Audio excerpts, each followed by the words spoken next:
Maintenant, les codes de couleurs. Vous avez peut-être déjà remarqué, puis des fois, même sur la scène, on va utiliser aussi des couleurs sur les micros. Ces couleurs-là, ben, il y a un code de référence pour les différentes couleurs.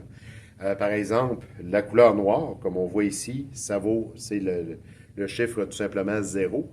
Ensuite, le vert que vous avez là, c'est le chiffre 5. Le rouge, c'est le chiffre 2. Par exemple, le brun va être le chiffre 1, etc.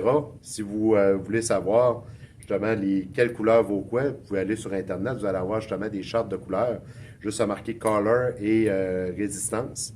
C'est le code de couleur des résistances qu'on utilise en électronique, mais c'est le même principe qu'on utilise sur une scène.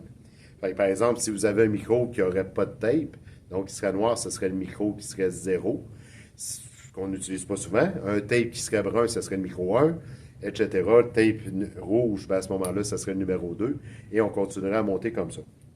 Quand vous avez des fils comme ça ici, on voit, on a le côté de la prise, et après ça, on a des couleurs qui sont placées. Et vous avez souvent un tape qui va tout simplement dire le fil appartient à qui. Des fois, sur des scènes où il y a plusieurs organisations, ça permet de mêler les fils.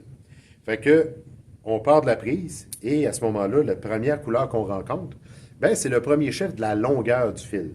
Fait que là, ici, c'est un vert. Donc, un vert, c'est le chiffre 5. Donc, j'ai un 5, puis après ça, j'ai un tape de couleur noire. Donc, le noir, c'est 0. Fait que ça veut dire que ce fil-là, c'est 50. Fait que ça nous permet de savoir que le fil que j'ai ici, c'est un fil qui a 50 pieds de longueur. Si je regarde celui-là ici, bien encore là, j'ai ma prise qui est là. Je commence avec un rouge. Le rouge, c'est le chiffre 2. Le vert, c'est le chiffre 5. Donc, ça veut dire 2, 5, 25. Donc, j'ai un fil de 25 pieds. Si j'avais un brun avec deux noirs, ben, ça serait 1, 0, 0, donc un fil de 100 pieds. C'est là que tous les fils vont être organisés comme ça, de manière à ce que s'ils sont placés par terre, par exemple, sur le bord d'une scène, bien, on peut voir justement les différentes couleurs. C'est facile de voir, bon, OK, j'ai besoin d'un 25, j'ai besoin d'un 50. Bien, c'est facile de les voir très rapidement.